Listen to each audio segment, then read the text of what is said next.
संबंध। ज्ञानी और अज्ञानी में क्या अंतर है, इसको भगवान आगे के 27वें श्लोक में बताते हैं। प्रकृते क्रियमाणानि गुणैः कर्माणि सर्वथा अहंकारविमूढात्मा कर्ता मेते मान्यते।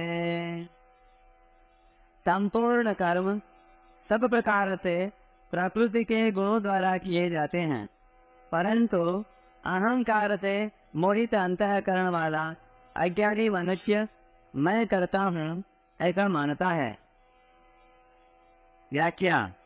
प्रकृते क्रियमाणानि गुणैः कर्माणि सर्वतः। जिस समष्टि शक्ति से शरीर, वृक्ष आदि पैदा होते हैं और बढ़ते घटते हैं, गंगा आदि नदियाँ प्रवाहित होती हैं, मकान आदि पदार्थों में परिवर्तन होता है, उसी समष्टि शक्ति से मनुष्य की देखना, सुनना, खाना पीना आदि सब क्रियाएं होती हैं। परंतु मनुष्य अहंकार से मोहित होकर अज्ञानवश एक ही समष्टि शक्ति से होने वाले क्रियाओं के दो विभाग कर लेता है। एक तो स्वतः होने वाली क्रियाएं जैसे शरीर का बनना, भोजन का पचना इत्यादि, और दूसरी ज्ञानपूर्वक होने वाली क्रियाएं जैसे देखना, बोलना, भोजन करना इत्यादि। ज्ञानपूर्वक होने वाली क्रियाओं को मनुष्य अज्ञानवश अपने द्वारा की जाने वाली मान लेता है। प्रकृति से उत्पन्न गुणों का, यानी तत्व, रज और तम, इन गुणों का कार्य होने से बुद्धि, अहंकार, मन, पंच महाभूत, 10 इंद्रियां और इंद्रियों के शब्द आदि 5 विषय, ये सभी प्रकृति के गुण कहे जाते हैं। उपयुक्त पदों में भगवान स्पष्ट करते हैं कि संपूर्ण क्रियाएं चाहे समष्टि की हों या व्यक्ति की, प्रकृति के गुणों द्वारा ही की जाती हैं, स्वरूप के द्वारा नहीं। अहंकार विमूढ़ आत्मा। अहंकार अंतःकरण की एक वृत्ति है, स्वयं स्वरूप उस वृत्ति का ज्ञाता है, परंतु भूल से स्वयं को उस वृत्ति से मिलाने अर्थात उस वृत्ति को ही अपना स्वरूप मान लेने से यह मनुष्य विमूढ़ आत्मा कहा जाता है। जैसे शरीर इदम है यानी यह है, ऐसे ही अहंकार भी इदम है अर्थात यह है। इदम कभी अहम नहीं हो सकता, अर्थात यह कभी मैं नहीं हो सकता, यह सिद्धांत है। जब मनुष्य भूल से इदम को अहम अर्थात यह को मैं मान लेता है, तब वह अहंकार विमूढ़ आत्मा कहलाता है। यह माना हुआ अहंकार उद्योग करने से नहीं मिटता, क्योंकि उद्योग करने में भी अहंकार रहता है। माना हुआ अहंकार मिटता है अस्वीकृति से अर्थात न मानने से। विशेष बात, अहम 2 प्रकार का होता है। एक तो वास्तविक यानी आधार रूप अहम। टिप्पणी।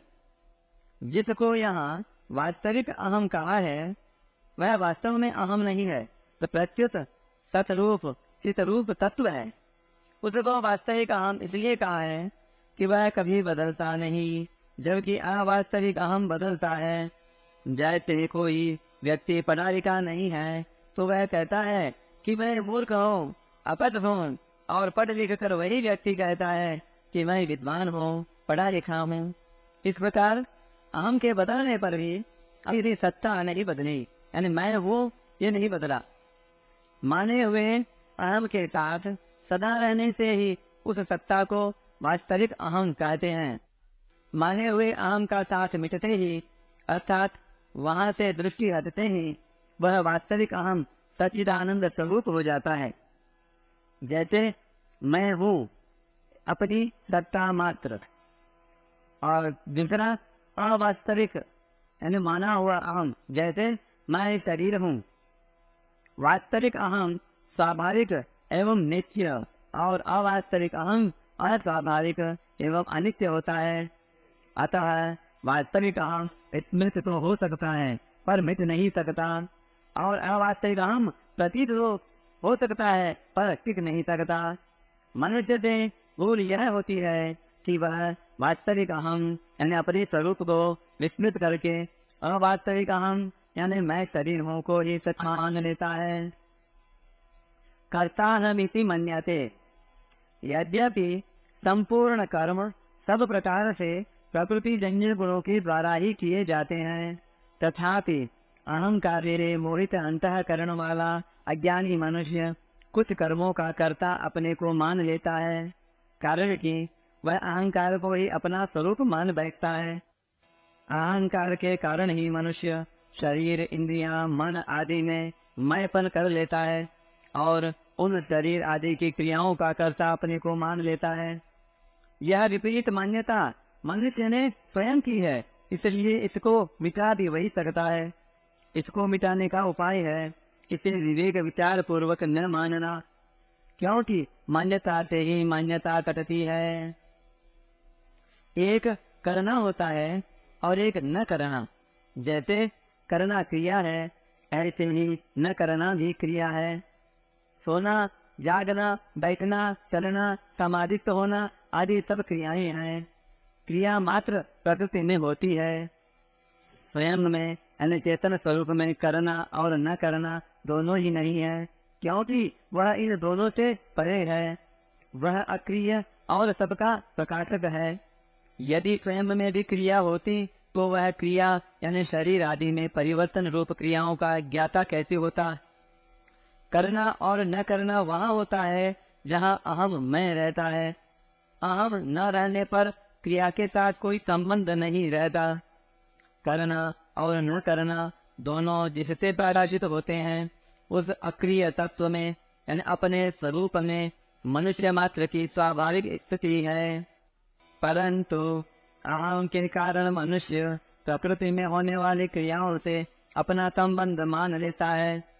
प्रकृति से यानी जड़ से माना हुआ संबंध ही अहम कहलाता है। विशेष बात, जिस प्रकार समुद्र का ही अंश होने के कारण लहर और समुद्र में जातीय एकता है, अर्थात जिस जाति की लहर है उसी जाति का समुद्र है, उसी प्रकार संसार का ही अंश होने के कारण शरीर की संसार से जातीय एकता है। मनुष्य संसार को तो मैं नहीं मानता, पर भूलते शरीर को मैं मान लेता है। जिस प्रकार समुद्र के बिना लहर का अपना कोई स्वतंत्र अस्तित्व नहीं है, उसी प्रकार संसार के बिना शरीर का अपना कोई अस्तित्व नहीं है। परंतु अहंकार से मोहित अंतःकरण वाला मनुष्य जब शरीर को मैं अर्थात अपना स्वरूप मान लेता है, तब उसमें अनेक प्रकार की कामनाएं उत्पन्न होने लगती हैं। जैसे मुझे स्त्री, पुत्र, धन आदि पदार्थ मिल जाएं, लोग मुझे अच्छा समझें, मेरा आदर सम्मान करें, मेरे अनुकूल चलें इत्यादि। उसका इस और ध्यान ही नहीं जाता कि शरीर को अपना स्वरूप मानकर मैं पहले से ही बंधा बैठा हूँ, अब कामनाएं करके और बंधन बढ़ा रहा हूँ, अपने को और विपत्ति में डाल रहा हूँ। साधन काल में मैं स्वयं प्रकृति जन्य गुणों से सर्वथा अतीत हूँ, ऐसा अनुभव न होने पर भी जब साधक ऐसा मान लेता है तब उसे वैसा ही अनुभव हो जाता है। इस प्रकार जैसे वह गलत मान्यता करके बंधा था, ऐसे ही सही मान्यता करके मुक्त हो जाता है, क्योंकि मानी हुई बात न मानने से मिट जाती है, यह सिद्धांत है। इसी बात को भगवान ने 5वें अध्याय के 8वें श्लोक में नैव किंचित करोमीति युक्तो मन्येत तत्त्ववित् पदों में मन्येत पद से प्रकट किया है कि मैं करता हूँ। इस अवास्तविक मान्यता को मिटाने के लिए मैं कुछ भी नहीं करता, ऐसी वास्तविक मान्यता करनी होगी। मैं शरीर हूँ, मैं करता हूँ आदि असत्य मान्यताएं भी इतनी दृढ़ हो जाती हैं कि उन्हें छोड़ना कठिन मालूम देता है। फिर मैं शरीर नहीं हूँ, मैं अकर्ता हूँ आदि सत्य मान्यताएं दृढ़ कैसे नहीं होंगी, और एक बार दृढ़ हो जाने पर फिर कैसे जुटेंगी।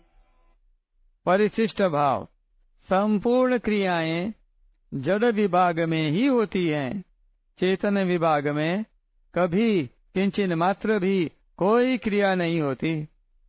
अहंकार से अंतःकरण मोहित होने के कारण अज्ञानी मनुष्य मैं करता हूँ ऐसा मान लेता है। अहंकार से अंतःकरण मोहित होने का तात्पर्य है अपरा प्रकृति के अंश अहम के साथ अपना संबंध मान लेना, अर्थात अहम को अपना स्वरूप मान लेना कि यही मैं हूँ। इसी को तादात्म्य कहते हैं। अपने को कर्ता मानने वाला तो चेतन है, पर वह जड़ अहम को अपना स्वरूप मान लेता है। तात्पर्य है कि अहम को अपना स्वरूप मानने वाला, अपने को एक देशीय मानने वाला स्वयं परमात्मा का अंश है। उस स्वयं में कर्तापन संभव ही नहीं है। वास्तव में स्वयं शरीर से मिल सकता ही नहीं। शरीर सोपि कौन्तेय न करोति न लिप्यते, पर मनुष्य मिला हुआ मान लेता है। कर्ताहमिति मन्यते, वास्तव में तादात्म्य होता नहीं, प्रत्युत तादात्म्य माना जाता है। तात्पर्य है कि स्वयं कर्ता बनता नहीं, केवल अविवेक पूर्वक अपने में कर्तापन की मान्यता कर लेता है। मन्यते, अपने को कर्ता मानते ही उस पर शास्त्रीय विधि निषेध लागू हो जाते हैं और उसको कर्म फल का भोक्ता बनना पड़ता है। स्वरूप में स्वयं में कोई क्रिया नहीं है। क्रिया वही होती है जहाँ कुछ खाली जगह हो। सर्वथा ठोस स्वरूप में क्रिया कैसे हो सकती है? परंतु अपने को कर्ता मान लेने से वह प्रकृति की जिस क्रिया के साथ संबंध जोड़ता है, वह क्रिया उसके लिए फलजनक कर्म बन जाती है, जिसका फल उसको भोगना ही पड़ता है। कारण कि जो कर्ता होता है वही भोगता होता है। स्वरूप का कारक मात्र से सर्वथा संबंध विच्छेद है। इसलिए स्वरूप में लेश मात्र भी कर्तृत्व नहीं है। कर्तृत्व का विभाग ही अलग है। आज तक देवता, मनुष्य, पशु, पक्षी, यक्ष, राक्षस आदि अनेक शरीरों में, अनेक योनियों में जो भी कर्म किए गए हैं, उनमें से कोई भी कर्म स्वरूप तक नहीं पहुंचा, तथा कोई भी शरीर स्वरूप तक नहीं पहुंचा, क्योंकि कर्म और पदार्थ शरीर का विभाग ही अलग है और स्वरूप का विभाग ही अलग है। परंतु इस विवेक को महत्व न देने के कारण मनुष्य कर्म और फल में बंध जाता है। जब तक करना है तब तक अहंकार के साथ संबंध है, क्योंकि अहंकार कर्तापन के बिना करना सिद्ध नहीं होता। करने का भाव होने पर कर्तृत्वाभिमान हो ही जाता है। कर्तृत्वाभिमान होने से करना होता है और करने से कर्तृत्वाभिमान पुष्ट होता है।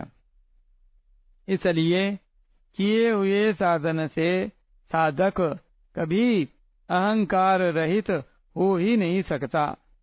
अहंकार पूर्वक किया गया कर्म कभी कल्याण नहीं कर सकता, क्योंकि सब अनर्थों का जन्म मरण का मूल अहंकार ही है।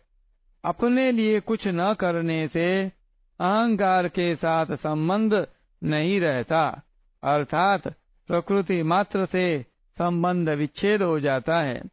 इसलिए साधक को चाहिए कि वह क्रिया को महत्व न देकर अपने विवेक को महत्व दे। विवेक को महत्व देने से विवेक स्वतः स्पष्ट होता रहता है और साधक का मार्गदर्शन करता रहता है। आगे चलकर यह विवेक ही तत्व ज्ञान में परिणत हो जाता है।